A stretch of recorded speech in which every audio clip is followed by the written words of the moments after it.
ನಮಸ್ತೆ. Welcome to GS competitive content. I think ಎಲ್ಲರೂ exam ಚೆನ್ನಾಗಿ ಮಾಡಿದ್ರ ಅನ್ಸುತ್ತೆ. ಡೆಫಿನೆಟ್ಲಿ ಯಾರೆಲ್ಲ ಎಕ್ಸಾಮ್ ಚೆನ್ನಾಗಿ ಮಾಡಿದ್ರ ಒಂದು ಕಂಗ್ರಾಟ್ಸ್. ಯಾರೆಲ್ಲ ಸರಿಯಾಗಿ ಮಾಡಿಲ್ವೋ ಸೊ ಬೇಜಾರಾಗ ಅವಶ್ಯಕತೆ ಇಲ್ಲ. ಇನ್ನು ಬೇಜಾನ್ ಲೈಫ್ ಇದೆ. ಸೊ ಮುಂದೆ ಬರ್ತಕ್ಕಂತ ಒಳ್ಳೆ ಒಳ್ಳೆ ಅಪರ್ಚುನಿಟಿನ ಯೂಸ್ ಮಾಡ್ಕೊಡಿ. ಓಕೆನಾ, ಡೋಂಟ್ ವರಿ. ಯಾರದು ಆಗುತ್ತೋ ಅಥವಾ ಬಿಡುತ್ತೋ ಗೊತ್ತಿಲ್ಲ, ಬಟ್ ನಿಮ್ಮ ಪ್ರಯತ್ನ ನಿರಂತರವಾಗಿರ್ಲಿ. ನೋಡ್ತಾ ಹೋಗೋಣ ಈ ಕ್ವಶನ್ ಪೇಪರ್ ಒಂದು ಸ್ವಲ್ಪ ಡೀಟೇಲ್ ಆಗಿ ಅನಾಲಿಸಿಸ್ ಮಾಡ್ತಾ ಹೋಗೋಣ.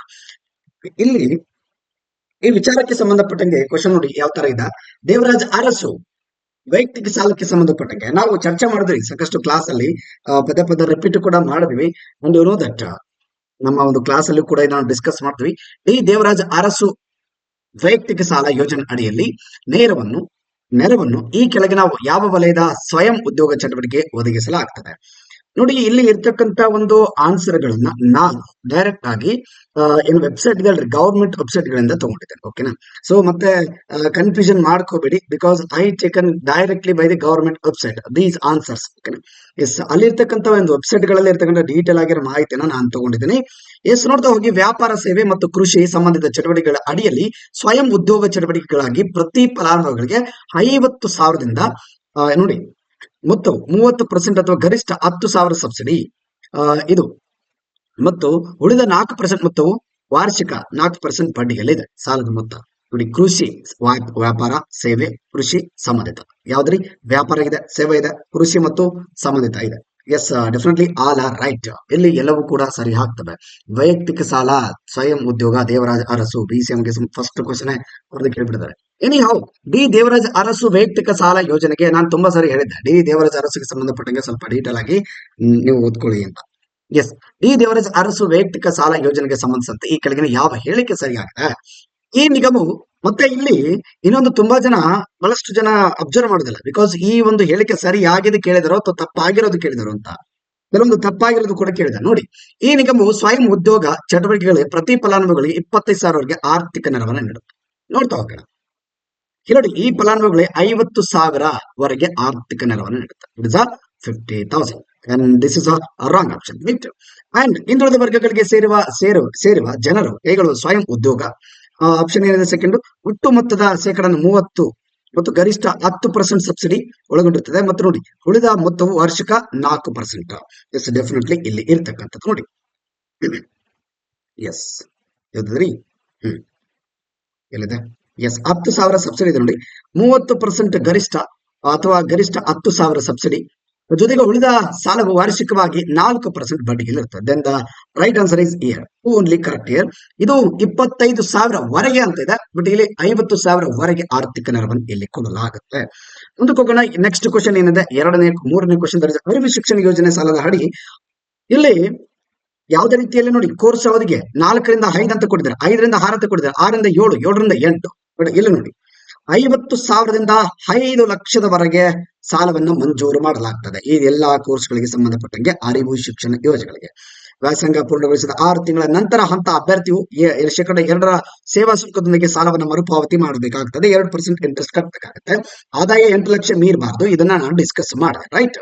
ನೋಡಿ, ಐ ಥಿಂಕ್ ಈ ಕೋರ್ಸ್ಗೆ 4ರಿಂದ 5 lakh, this is a right answer, because 5 ಲಕ್ಷದ ನಂತರ ಯಾವುದೇ ರೀತಿ ಇಲ್ಲಿ ಅನುದಾನ ಇಲ್ಲ. ಹಾಗಾಗಿ ಎಲ್ಲವೂ 5 ಲಕ್ಷದ ಮೇಲೆ ಇದಾವೆ. You can remove all these. ನಾನು ರಿಮೂವ್ ಆಪ್ಷನ್ಸ್ ಹೆಂಗ್ ಮಾಡೋದು ಅಂತ ಕೂಡ ಹೇಳಿದ್ದೆ ನಿಮಗೆ. ಎಸ್, ನೋಡ್ತಾ ಹೋಗಿ, 4ನೇದು ಸ್ವತಂತ್ರ ಅಮೃತ ಮಹೋತ್ಸವ ಮುನ್ನಡೆ. ಇದನ್ನು ಕೂಡ ಡಿಸ್ಕಸ್ ಮಾಡಿದ್ದೇನೆ, ರೈಟ್? ಆಮೇಲೆ ಯೋಜನೆ ಕುರಿತು ಈ ಕೆಳಗಿನ ಹೇಳಿಕೆಗಳನ್ನು ಪರಿಗಣಿಸಿ. ಸರ್ಕಾರಿ ಖಾಸಗಿ ಸಂಸ್ಥೆಗಳಲ್ಲಿ ಅಲ್ಪಾವಧಿ ಕೋರ್ಸ್ಗಳ ಮೂಲಕ ಕೌಶಲ್ಯ ಅಭಿವೃದ್ಧಿ ತರಬೇತಿಯನ್ನು ನೀಡಲು ಪ್ರಾರಂಭಿಸಲಾಗಿದೆ. ಪ್ರವರ್ಗ 1ಕ್ಕೆ ಸೇರಿದ ಅಭ್ಯರ್ಥಿಗಳಿಗೆ ಯಾವುದೇ ಆದಾಯದ ಮಿತಿ ಇಲ್ಲ. ನೋಡ್ತಾ ಹೋಗಿ, ಸ್ವತಂತ್ರ ಅಮೃತ ಮಹೋತ್ಸವ ಮುನ್ನಡೆ ಯೋಜನೆ ಒಂದು ಯೋಜನೆಯಾಗಿದ್ದು ಜನರನ್ನು ಉದ್ಯೋಗಗಳನ್ನಾಗಿ ಮಾಡಲು ಅಲ್ಪಾವಧಿ ಕೌಶಲ್ಯ ಅಭಿವೃದ್ಧಿ ತರಬೇತಿಯನ್ನು ನೀಡುತ್ತದೆ. This is the right answer. ಕೌಶಲ್ಯ ಅಭಿವೃದ್ಧಿ, ಕೌಶಲ್ಯ ಅನ್ನೋ ಪದ ಬಂತು ಅಂದ್ರೆ ಅಲ್ಲಿ ಆಲ್ಮೋಸ್ಟ್ ಇಂಚುಮಿಂಚು ಆನ್ಸರ್ ಕರೆಕ್ಟ್ ಇರುವ ಸಾಧ್ಯತೆ ಇರುತ್ತೆ. ಓಕೆ, 100% ಅಲ್ಲ, ಮೇ ಬಿ 99% ಈ ಕೌಶಲ್ಯ ಪದ ಬಂದ್ರೆ may be that will be right ರೀ. ಓಕೆನಾ, ಬಿಕಾಸ್ ಕೌಶಲ್ಯಕ್ಕೆ ಅಷ್ಟರ ಮಟ್ಟಿಗೆ ಪ್ರಾಮುಖ್ಯತೆ ಇದೆ ನಮ್ಮ ಒಂದು ಇವತ್ತಿನ ದಿನದಲ್ಲಿ. ನೋಡಿ, ಈ ಯೋಜನೆ ಸರ್ಕಾರಿ ಮತ್ತು ಖಾಸಗಿ ಸಂಸ್ಥೆಗಳಲ್ಲಿ ಜಾರಿಗೊಳಿಸಲಾಗಿದೆ. ಪ್ರವರ್ಗ 1 ಅಂದ್ರೆ ಕೆಟಗರಿ 1 ಅಭ್ಯರ್ಥಿಗಳಿಗೆ ಯಾವುದೇ ಆದಾಯದ ಮಿತಿ ಇಲ್ಲ. ನೋಡಿ, ಯಾವುದೇ ಆದಾಯದ ಮಿತಿ ಇಲ್ಲ. ರೈಟ್ ಆನ್ಸರ್ 2 ಕೂಡ ರೈಟ್ ಆಗ್ತವೆ. ಮತ್ತೆ 2A, 3A ಮತ್ತು 3B ಇವುಗಳಿಗೆ ಆದಾಯ ಮಿತಿ ಇದೆ. Yes, then answer is 3. ಇಲ್ಲಿ 1 and 2 ರೈಟ್ ಆನ್ಸರ್ ಆಗ್ತವೆ. ಇಲ್ಲಿ ಏನಪ್ಪಾ ಅಂತಂದ್ರೆ ನನಗೆ ಎಲ್ಲ ಕ್ವಶನ್ ಬಿಡ್ಸಕ್ ಆಗೋದಿಲ್ಲ ಒಮ್ಮೆಲೆ. ಸೊ ಹಂತವಾಗಿ ಡೀಟೇಲ್ ಆಗಿ ಹೇಳ್ತಾ ಹೋಗ್ತೀನಿ, ಡೋಂಟ್ ಬರಿ. ಡೀಟೇಲ್ ಆಗಿ ಇವಾಗ 10 ಕ್ವಶನ್ ಮಾಡ್ತೀನಿ, ಮತ್ತೆ ನಾಳೆ ಸಂಡೇ ಇದೆ, ಎನಿ ಹೌ ನಮ್ಗೆ ಸ್ವಲ್ಪ ಫ್ರೀ ಟೈಮ್, ಆದಷ್ಟು ನಾಳೆ ಹೆಚ್ಚಿನ ಒಂದು ಕ್ವಶನ್ಸ್ ಅನ್ನ ಬಿಡಿಸಕ್ಕೆ ಟ್ರೈ ಮಾಡ್ತೀನಿ. ನಿಮ್ಗೆ ಕೀ ಆನ್ಸರ್ ಬರೋಕ್ಕಿಂತ ಮುಂಚೆ ಎಲ್ಲ ಒಂದು ರೀತಿಯಲ್ಲಿ ಅಥೆಂಟಿಕ್ ಆನ್ಸರ್ ಗಳನ್ನ ಕೊಡ್ಲಿಕ್ಕೆ ನಾನು ಟ್ರೈ ಮಾಡ್ತೀನಿ, ಡೆಫಿನೆಟ್ಲಿ ಡೋಂಟ್ ವರಿ. ಕೇಂದ್ರ ಕೌಶಲ್ಯ ಅಭಿವೃದ್ಧಿ ಮತ್ತು ಉದ್ಯಮಶೀಲತೆ ಮತ್ತು ಶಿಕ್ಷಣ ಸಚಿವರು ಭಾರತದ ಮೊದಲ ಕೌಶಲ್ಯ ಭಾರತ ಅಂತಾರಾಷ್ಟ್ರೀಯ ಒಂದು ಕೇಂದ್ರ, that is silk India international centre ಅನ್ನು ಎಲ್ಲಿ ಉದ್ಘಾಟಿಸಿದ್ರು? That is in the Bhubaneswar. ಎಲ್ಲಿದ್ದಾರೆ Bhubaneswar? That is in the Odisha. ನೆನಪಿರ್ಲಿ, ಒಡಿಶಾದಲ್ಲಿ ಕೊನಾರ್ಕ್ ಸನ್ ಟೆಂಪಲ್ ಕೂಡ ಇರತಕ್ಕಂಥದ್ದು. ಇತ್ತೀಚೆಗೆ ಕರೆಂಟ್ ಅಫೇರ್ಸ್ ಅಲ್ಲಿ ಬಹಳಷ್ಟು ಸದ್ದು ಮಾಡ್ತಾ ಇದೆ ನೋಡಿ. ಅಂಡ್ ಪ್ರಧಾನಮಂತ್ರಿ ಕೌಶಲ್ಯ ಕೇಂದ್ರ PMKK, ಎಸ್, ಈ ಕುರಿತಾದ ಹೇಳಿಕೆ ಯಾವುದು ಸರಿಯಾಗಿದೆ ತಪ್ಪಾಗಿದೆ ನೋಡಿ. ಇಲ್ಲಿ ಹೇಳಿಕೆ ತಪ್ಪಾಗಿದಾವೆ ಅಂತ ಕೇಳಿದ್ದಾರೆ. ಇದಕ್ಕೆ ಹೇಳ್ತಾ ಇರೋದು ನೀವು ಒಂದು ಸಲ ನೋಡಿ. PMK ಗುಣಮಟ್ಟದ ಒಂದು ಕೌಶಲ್ಯ ಅಭಿವೃದ್ಧಿ ತರಬೇತಿಯನ್ನು ನೀಡಲು ಅತ್ಯಾಧುನಿಕ ಮೂಲಸೌಕರ್ಯ ಸೃಜನೆಯ ಪ್ರಯತ್ನವಾಗಿದೆ. ಗುಣಮಟ್ಟದ ಕೌಶಲ್ಯ ಅಭಿವೃದ್ಧಿ ತರಬೇತಿಯನ್ನು ನೀಡಲು ಅತ್ಯಾಧುನಿಕ ಮೂಲಸೌಕರ್ಯ ರಚಿಸುವ ಪ್ರಯತ್ನವಾಗಿದೆ. Then the answer is right. ಆಮೇಲೆ ನೋಡ್ತಾ ಹೋಗಿ, PMK ಒಂದು ಮಾನದಂಡವಾದ ಸಂಸ್ಥೆಯಾಗಿದ್ದು ಅದು ಸಾಮರ್ಥ್ಯ ಆಧಾರಿತ ಕೌಶಲ್ಯ ಅಭಿವೃದ್ಧಿ ತರಬೇತಿಗಾಗಿ ಮಹತ್ವಾಕಾಂಕ್ಷೆ ಮೌಲ್ಯವನ್ನು ಪ್ರದರ್ಶಿಸುತ್ತದೆ. ಪ್ರಧಾನಮಂತ್ರಿ ಕೌಶಲ್ಯ ಕೇಂದ್ರ ಪ್ರಾಥಮಿಕವಾಗಿ 10-12ನೇ ತರಗತಿ ನಂತರ ಶಾಲೆಯಿಂದ ಹೊರಗುಳಿದ ವಿದ್ಯಾರ್ಥಿಗಳನ್ನು ಗುರಿಯಾಗಿಸಲು ಗುರಿಯನ್ನು ಹೊಂದಿದೆ ನೋಡಿ. This is also right answer. 10ರಿಂದ 12ನೇ ತರಗತಿ ನಂತರ ಶಾಲೆಯಿಂದ ಉಳಿದ ವಿದ್ಯಾರ್ಥಿಗಳನ್ನ ಗುರಿಯಾಗಿಸಿಕೊಂಡಿದೆ. ಎರಡೂ ಕೂಡ ರೈಟ್ ಆಗ್ತವೆ. ಯಾವ್ದು ಆನ್ಸರ್? ಈಗ ತಪ್ಪಾಗಿರೋದು ಕೇಳಿದ್ರೆ ಯಾವುದು ತಪ್ಪಿಲ್ಲ, ದೆನ್ ಮೇಲಿನ ಯಾವುದು ಅಲ್ಲ. This is a right answer ನೋಡಿ. ಎಸ್, ನೀವು ಯಾವುದೇ ರೀತಿ ಭಯ ಪಟ್ಕೊಳ್ಳೋ ಅವಶ್ಯಕತೆ ಇಲ್ಲರಿ. ಇಲ್ಲಿ ಇರ್ತಕ್ಕಂಥ ಆನ್ಸರ್ಗಳು ಆಲ್ಮೋಸ್ಟ್ 99% ಅಥೆಂಟಿಕ್ ಆಗಿರುವಂತ ತಂದಿದ್ದೇನೆ. ಒಂದಲ್ಲ ಎರಡು ಸರಿ ಚೆಕ್ ಮಾಡಿದ್ದೀನಿ. ಸೊ ಡೋಂಟ್ ವರಿ, ಇಲ್ಲಿ ಆಲ್ಮೋಸ್ಟ್ ಕೀ ಆನ್ಸರ್ ಹೆಚ್ಚು ಕಮ್ಮಿ ಆಗಬಹುದು, ಬಟ್ ನಾನು ಹೇಳ್ತಾ ಇದ್ದೀನಿ ಡೆಫಿನೆಟ್ಲಿ ಇಲ್ಲಿ ಅಥೆಂಟಿಕ್ ಆಗಿ ಆನ್ಸರ್ ನ ಹೊಡ್ಕೊಂಡು ಬಂದಿದೆ. Don't worry. ರಾಷ್ಟ್ರೀಯ ಅಪ್ರೆಂಟಿಸ್ಶಿಪ್ ಪ್ರಮೋಷನ್ ಸ್ಕೀಮ್ NAPS ಕುರಿತು ಈ ಕೆಳಗಿನ ಹೇಳಿಕೆಗಳನ್ನು, ಬಿಕಾಸ್ ಎಷ್ಟೇ ಆನ್ಸರ್ ಗೊತ್ತಿದ್ರು ಕೂಡ ಸಮಟೈಮ್ಸ್ ಕನ್ಫರ್ಮ್ ಮಾಡ್ಕೋಬೇಕಾಗುತ್ತೆ, ಇನ್ನೊಂದ್ಸಲ ಗವರ್ಮೆಂಟ್ ವೆಬ್ಸೈಟ್ ಗಳಿಗೆ ಹೋಗ್ಬೇಕಾಗುತ್ತೆ, ರೈಟ್? ಸೊ ಆ ಕಾರಣಕ್ಕಾಗಿ ನಾನು ಮತ್ತೊಮ್ಮೆ ಒಂದೊಂದಲ್ಲ ಎರಡೆರಡು ಸಲ ಹೋಗಿ ಗವರ್ಮೆಂಟ್ ವೆಬ್ಸೈಟ್ ಅಲ್ಲಿ ಹುಡುಕಿ ಇದು ಕರೆಕ್ಟ್ ಇದೆಯಾ, ಎಸ್ ಡೆಫಿನೆಟ್ಲಿ, ಬಿಕಾಸ್ ಆ ಕೀ ಆನ್ಸರ್ಗೆ ಈ ಒಂದು ನಮ್ಮ ಕ್ಲಾಸ್ ಕೂಡ ಒಂದು ರೀತಿ ಈಕ್ವಲ್ ಆಗಿರಬೇಕು. ರಾಷ್ಟ್ರೀಯ ಅಪ್ರೆಂಟಿಸ್ಶಿಪ್ ಪ್ರಮೋಷನ್ ಯೋಜನೆಯನ್ನು ಆಗಸ್ಟ್ 2020ರಲ್ಲಿ ಪ್ರಾರಂಭಿಸಲಾಯಿತು ಅಂತ ಹೇಳ್ತಾರೆ. ನೋಡಿ, ಇದು 2016ರಲ್ಲಿ ಪ್ರಾರಂಭ ಮಾಡಲಾಗುತ್ತೆ. ರಾಷ್ಟ್ರೀಯ ಅಪ್ರೆಂಟಿಸ್ಶಿಪ್ NAPS ಇದು ಅಪ್ರೆಂಟಿಸ್ಶಿಪ್ ತರಬೇತಿಯನ್ನು ನೀಡುವ ವ್ಯವಹಾರಗಳಿಗೆ ಹಣಕಾಸಿನ ನೆರವು ನೀಡುವ ಭಾರತ ಸರ್ಕಾರದ ಒಂದು ಯೋಜನೆ ಆಗಿದೆ. ಉದ್ಯೋಗದಲ್ಲಿ ಅನುಭವ ತರಬೇತಿಯನ್ನು ಉತ್ತೇಜಿಸುವ ಮೂಲಕ ಉದ್ಯಮಕ್ಕಾಗಿ ಕೌಶಲ್ಯ ಪೂರ್ಣ ಮಾನವ ಶಕ್ತಿ ಅಭಿವೃದ್ಧಿಪಡಿಸಲು NAPS ಉದ್ದೇಶ ಮೂಲವಾಗಿದೆ ನೋಡಿ. ಕೌಶಲ್ಯ ಪೂರ್ಣ ಮಾನವ ಶಕ್ತಿಯನ್ನು ನಿರ್ಮಿಸಲು ಕೆಲಸದ ಸ್ಥಳದಲ್ಲಿ ಪ್ರಾಯೋಗಿಕ ಅನುಭವವನ್ನು ಒದಗಿಸುವುದು most important, right? This is right. These two are right. ಇದು ಒಂದು ರಾಂಗ್ ಆಗುತ್ತೆ, ಇದು ಕರೆಕ್ಟ್ ಆಗುತ್ತೆ, ಇದು ರಾಂಗ್ ಆಗುತ್ತೆ. ಬಿಕಾಸ್ 2020 ಅಂತಿದೆ, 2014. ನಾನು ತುಂಬಾ ಸರಿ ಕೆಲವು ಏನಪ್ಪಾ ಅಂತಂದ್ರೆ ಇಲ್ಲಿ ಸ್ಟೇಟ್ಮೆಂಟ್ ಬೇಸ್ಡ್ ಕ್ವಶನ್ ಬಂದಾಗ ಹೆಂಗ್ ಮಾಡ್ಬೇಕು ಅಂತ ಕೂಡ ಹೇಳಿದ್ದೆ. ಆಲ್ಮೋಸ್ಟ್ ನಿಮ್ಗೆ ಇದು ಹೆಲ್ಪ್ ಆಗಿರ್ಬೋದು ನೋಡಿ. ಯಾವ್ದು ಕರೆಕ್ಟ್ ಆಗಿದೆ? 2 ಓನ್ಲಿ ರೈಟ್ ಇಯರ್. ಯಾವ ಹೇಳಿಕೆ ಸರಿಯಾಗಿದೆ ಅಂತ ಕೇಳಿದ್ರೆ ಹಾಗಾಗಿ ದಿ ಇಯರ್ 2 ಓನ್ಲಿ ಕರೆಕ್ಟ್. ಇನ್ನು ಉಳಿದ ಕ್ವಶನ್ಸ್ ಅನ್ನ ನಾಳೆ ಆಲ್ಮೋಸ್ಟ್ ನಾನು ಮುಗಿಸಕ್ಕೆ ಟ್ರೈ ಮಾಡ್ತೀನಿ, ನಿಮ್ಮ ಸಪೋರ್ಟ್ ಇರಲಿ. ಎನಿಹೌ, ಸ್ವಲ್ಪ ತಾಳ್ಮೆಯಲ್ಲಿ. ಪ್ರಧಾನಮಂತ್ರಿ ದಕ್ಷತಾ ಹಾಗೂ ಕುಶಲತಾ ಸಂಪನ್ನ ಹಿತಗ್ರಾಹಿ PM ದಕ್ಷ ನೋಡಿ, ಇದ್ರ ಬಗ್ಗೆ ನಾನು ಡಿಸ್ಕಸ್ ಮಾಡ್ತಾರೆ, ರೈಟ್? ಆಮೇಲೆ ನೋಡಿ, ಕುರಿತು ಈ ಹೇಳಿಕೆಯನ್ನು ಪರಿಗಣಿಸಿ. ಆಮೇಲೆ ನೋಡಿ, ಸಾಮಾಜಿಕ ಎಲ್ಲಿ ಸರಿಯಾಗಿದೆ ಕೇಳಿದ್ರ? ಎಸ್, ಸರಿಯಾಗಿದೆ ಕೇಳಿದ್ರೆ. ಸಾಮಾಜಿಕ ನ್ಯಾಯ ಸಬಲೀಕರಣ ಇಲಾಖೆಯಿಂದ ಈ ಯೋಜನೆಯನ್ನು ಪ್ರಾರಂಭಿಸಲಾಗಿದೆ ನೋಡಿ. ಎಸ್, ಡೆಫಿನೆಟ್ಲಿ ಯೋಜನೆಯನ್ನು ಸಾಮಾಜಿಕ ನ್ಯಾಯ ಮತ್ತು ಸಬಲೀಕರಣ ಇಲಾಖೆಯಿಂದ ಮಾಡಲಾಗಿದೆ. ಎಸ್, ಡೆಫಿನೆಟ್ಲಿ 2020-21ರಲ್ಲಿ ಪ್ರಾರಂಭ ಮಾಡಲಾಗಿದೆ. DSJE, ಓಕೆನಾ? ಸಾಮಾಜಿಕ ನ್ಯಾಯ ಮತ್ತು ಸಬಲೀಕರಣ ಇಲಾಖೆ, ಡೆಫಿನೆಟ್ಲಿ ರೈಟ್. ಆಮೇಲೆ ಈ ಯೋಜನೆ ತರಬೇತಿಯು ಉಚಿತವಾಗಿದೆ ಮತ್ತು 3 ನಿಯಮಗಳ ಮೂಲಕ ಯೋಜನೆಯನ್ನು ಕಾರ್ಯಗೊಳಿಸಲಾಗುತ್ತದೆ. ಡೆಫಿನೆಟ್ಲಿ ಈ ತರಬೇತಿಯನ್ನು ಉಚಿತವಾಗಿ ನೀಡಲಾಗುತ್ತದೆ ಮತ್ತು 3 ನಿಯಮಗಳ ಮೂಲಕ ಜಾರಿಗೊಳಿಸಲಾಗಿದೆ. ಒಂದು ನೋಡಿ, ರಾಷ್ಟ್ರೀಯ ಜಾತಿಗಳ ಹಣಕಾಸು ಅಭಿವೃದ್ಧಿ ನಿಗಮದ ವತಿಯಿಂದ, ಜೊತೆಗೆ ಇನ್ನೊಂದು ರಾಷ್ಟ್ರೀಯ ಹಿಂದುಳಿದ ವರ್ಗಗಳ ಹಣಕಾಸು ಅಭಿವೃದ್ಧಿ ನಿಗಮದ ವತಿಯಿಂದ, ಇನ್ನೊಂದು ಮತ್ತು ರಾಷ್ಟ್ರೀಯ ಸಫಾಯಿ ಕರ್ಮಚಾರಿ ಹಣಕಾಸು ಅಭಿವೃದ್ಧಿ ನಿಗಮ. ಈ 3 ನಿಯಮಗಳ ಆಧಾರದ ಮೇಲೆ ನೆನಪಿಲ್ಲ ಇದೆಲ್ಲ. ಯಾರೆಲ್ಲ HK ಬರ್ತಾ ಇದಾರೆ, ನೆಕ್ಸ್ಟ್ ಬಹಳ ಯೂಸ್ ಆಗುತ್ತೆ, ಡೋಂಟ್ ವರಿ.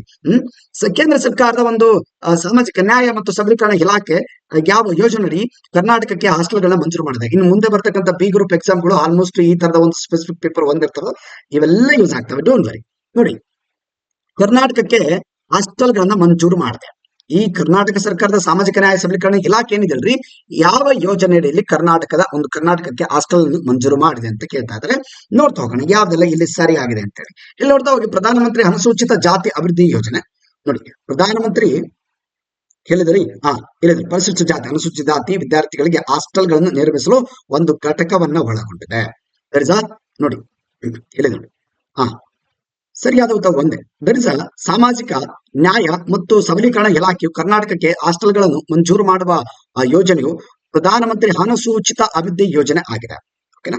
ಮತ್ತೆ ಯಶಸ್ವಿ ಯೋಜನೆಗೆ ಸಂಬಂಧಪಟ್ಟಂಗೆ ಮಾತಾಡೋದಾದ್ರೆ ವೈಬ್ರೆಂಟ್ ಇಂಡಿಯಾಗೆ ಪ್ರಧಾನಮಂತ್ರಿ ಯುವ ಸಾಧಕರ ವಿದ್ಯಾರ್ಥಿ ವೇತನ ಪ್ರಶಸ್ತಿ ಯೋಜನೆ. ಯಶಸ್ವಿ ಯೋಜನೆ ಇದು ಯಾವುದಕ್ಕೆ ಸಂಬಂಧಪಟ್ಟಿದೆ ಅಂತ ಕೇಳ್ತಾ ಇದ್ದಾರೆ.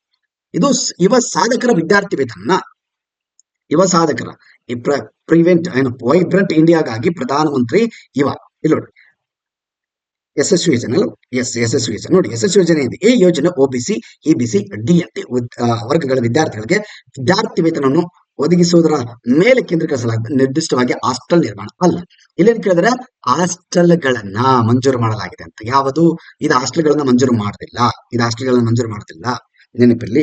ಎಸ್ ಅದರಿಂದ ಆನ್ಸರ್ ಈಸ್ ನೋಡ್ತಾ ಹೋಗಿ ಇಲ್ಲಿ ಪ್ರಧಾನಮಂತ್ರಿ ದಕ್ಷತಾ ಹಾಗೂ ಕೌಶಲತಾ ಸಂಪನ್ನ ಹಿತಗ್ರಾಹಿ ಯೋಜನೆಗೆ ಸಂಬಂಧಪಟ್ಟಂಗೆ ಡಿಸ್ಕಸ್ ಮಾಡೋದಾದ್ರೆ ಇಲ್ಲಿ ನೋಡಿ ಏನಿದೆ, ಇದು ಹಾಸ್ಟೆಲ್ಗೆ ಸಂಬಂಧಪಟ್ಟಿದ್ಯಾ ನೋಡಿ. ಪ್ರಧಾನಮಂತ್ರಿ ದಕ್ಷತಾ ಹಾಗೂ ಕೌಶಲತಾ ಸಂಪನ್ನ ಹಿತಗ್ರಾಹಿ ಯೋಜನೆ, ಈ ಯೋಜನೆಯು ಎಸ್ಸಿ ವಿದ್ಯಾರ್ಥಿಗಳಿಗೆ ಹಾಸ್ಟೆಲ್ ನಿರ್ಮಾಣಕ್ಕೆ ಸಂಬಂಧಿಸಿಲ್ಲ.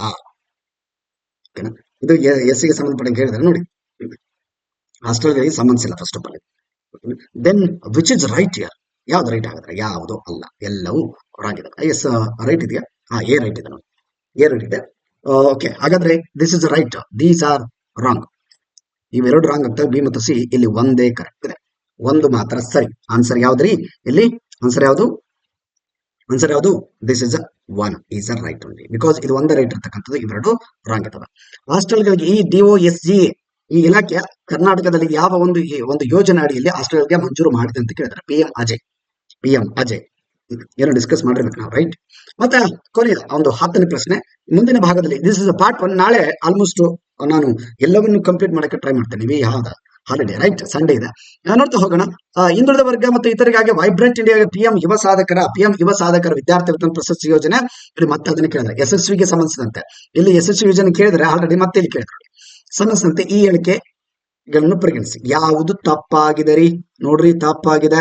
ತುಂಬಾ ಜನ ಇಲ್ಲಿ ಫೇಲ್ ಆಗ್ಬಿಡ್ತಾರೆ ಅರ್ಧಕ್ಕರ್ಧ. ಮೇಲಿನ ಅಷ್ಟು ನೋಡಿ ಕೆಳಗಿಂದ ನೋಡಕ್ಕೆ ಹೋಗೋದಿಲ್ಲ. ಓಕೆನಾ? ತುಂಬಾ ಜನ, ಬಹಳಷ್ಟು ಜನ ಇಬ್ರಲ್ಲ ಉತ್ತರ ಇಲ್ಲಿ ಯಾವುದು ಅಲ್ಲ ರೀ, ಯಾವುದು ಅಲ್ಲ ಅಂದ್ರೆ ಎಲ್ಲವೂ ಸರಿಯಾಗಿದಾವೆ ಅಂತ. ಎಲ್ಲವೂ ಸರಿಯಾಗಿದಾವೆ. ಹೇಗೆ ನೋಡ್ತಾ ಹೋಗೋಣ. PM ಯಶಸ್ವಿ ಯೋಜನೆ ಏನ್ ಹೇಳುತ್ತೆ? OBC ಮತ್ತೆ ಎಕನಾಮಿಕಲಿ ಬ್ಯಾಕ್ವರ್ಡ್ ಸೆಕ್ಷನ್ ಆಗಿರ್ಬೋದು, DNT ಡಿನೋಟಿಫೈಡ್ ರೈಟ್ ವಿದ್ಯಾರ್ಥಿಗಳಿಗೆ, ಡಿನೋಟಿಫೈಡ್ ಟ್ರೈಬಲ್ಸ್ ವಿದ್ಯಾರ್ಥಿಗಳಿಗೆ ಮೆಟ್ರಿಕ್ ಪೂರ್ವ ಮೆಟ್ರಿಕ್ ನಂತರದ ಸ್ಕಾಲರ್ಶಿಪ್ ಗಳು ಎರಡಕ್ಕೂ ಕೂಡ ನಿಬಂಧನೆಗಳನ್ನು ಒಳಗೊಂಡಿರುತ್ತದೆ. ಇಲ್ಲಿ ಹೊರತಾ ಹೋಗಿ OBC ಮತ್ತು EBC NDT ಮೆಟ್ರಿಕ್ ನಂತರದ ವಿದ್ಯಾರ್ಥಿ ವೇತನವನ್ನು ರೈಟ್ ಮೆಟ್ರಿಕ್ ಪೂರ್ವ right this is right. And OBC ಹುಡುಗರು ಮತ್ತು ಹುಡುಗಿಯರಿಗಾಗಿ ಹಾಸ್ಟೆಲ್ಗಳನ್ನ ನಿರ್ಮಿಸುತ್ತದೆ. ಶೋರ್ಲಿ ಇಲ್ಲಿ OBC ಹುಡುಗರು ಮತ್ತು ಹುಡುಗಿಯರಿಗಾಗಿ ಹಾಸ್ಟೆಲ್ಗಳ ನಿರ್ಮಾಣವನ್ನು ಬೆಂಬಲಿಸುತ್ತದೆ. ಎಲ್ಲಾ ಹೇಳಿಕೆಗಳು ಒಂದು ರೀತಿ ನಿಖರವಾಗಿ ಮಾಡ್ತಾರೆ. Definitely all are right here. OBC ಮತ್ತು EBC DNT ವಿದ್ಯಾರ್ಥಿಗಳಿಗೆ ಮೆಟ್ರಿಕ್ ನಂತರದ ವಿದ್ಯಾರ್ಥಿ ವೇತನವನ್ನು ನೀಡುತ್ತದೆ. ಶೋರ್ಲಿ ಇಲ್ಲಿದೆ ವಿದ್ಯಾರ್ಥಿ ವೇತನ ಮೆಟ್ರಿಕ್ ಪೂರ್ವ ಮತ್ತು ಮೆಟ್ರಿಕ್ ನಂತರದ ಹಂತಗಳನ್ನು ಒಳಗೊಂಡಿರುತ್ತದೆ. ಅಂಡ್ ದೀಸ್ ಆರ್ ಆಲ್ಮೋಸ್ಟ್ ಯಾರೆಲ್ಲ ಈ ಒಂದು 10 ಕ್ವಶನ್ಗಳಿಗೆ ರೈಟ್ ಮಾಡಿದ್ರೆ ಒಂದ್ಸರಿ ಚೆಕ್ ಮಾಡ್ಕೊಳ್ಳಿ. ನಾಳೆ ನಾನು ಮತ್ತೆ ಇನ್ನೂ ಉಳಿದಂತ 90 ಕ್ವಶನ್ಸ್ ಅನ್ನ ಕಂಪ್ಲೀಟ್ ಮಾಡೋದಕ್ಕೆ ಟ್ರೈ ಮಾಡ್ತೀನಿ. ಸೊ ನಿಮ್ಮ ಸಪೋರ್ಟ್ ಇರಲಿ. ಯಾವುದೇ ರೀತಿ ನೀವು ಸಾರಿ ಏನು ಬಿಡಿಸಲ್ಲ ಅಷ್ಟು ಅನ್ಕೋಬಿಡಿ, ಬಿಕಾಸ್ ಇಲ್ಲಿ ಎಲ್ಲವನ್ನು ಬಿಡ್ಸಕ್ಕಂತಂದ್ರೆ ಬಹಳಷ್ಟು ಟೈಮ್ ಬೇಕ್ರಿ. ಸೊ ನಮಗೂ ಕೂಡ ಸ್ವಲ್ಪ ಈಗ ಫ್ರೀ ಆದ್ವಿ, ಆ ಒಂದು ಕಾರಣಕ್ಕಾಗಿ ನಾವು ಇಲ್ಲಿ ಕ್ಲಾಸ್ ಮಾಡ್ಬೇಕಾಗಿತ್ತು. Any how yes thank you ರೀ. ನಿಮ್ಮ ಸಪೋರ್ಟ್ ಇರಲಿ, ನಿಮ್ಮ ಫ್ರೆಂಡ್ಸ್ಗೆಲ್ಲ ಶೇರ್ ಮಾಡಿ. ನಾಳೆ ಆಲ್ಮೋಸ್ಟ್ ನಾನು ಈ ಕ್ವಶನ್ ಪೇಪರ್ನ ಸಾಲ್ವ್ ಮಾಡೋಕ್ಕೆ ಟ್ರೈ ಮಾಡ್ತೀನಿ. ಇನ್ ಕೇಸ್ ನೈಟ್ ಏನಾದ್ರು ಟೈಮ್ ಸಿಕ್ಕರೆ ಡೆಫಿನೆಟ್ಲಿ ಅದನ್ನು ಕೂಡ ಮಾಡ್ತೀನಿ. ಶೋರ್ ಥ್ಯಾಂಕ್ ಯು ರೀ. ಸಬ್ಸ್ಕ್ರೈಬ್ ಮಾಡಿ ಮತ್ತೆ ನಿಮ್ಮ ಫ್ರೆಂಡ್ಸ್ಗಳು ಕೂಡ ಶೇರ್ ಮಾಡಿ, ಲೈಕ್ ಮಾಡಿ, ನಿಮ್ಮ ಒಂದು ಒಪಿನಿಯನ್ ಕಮೆಂಟ್ ಕೂಡ ಮಾಡಿ. Thank you.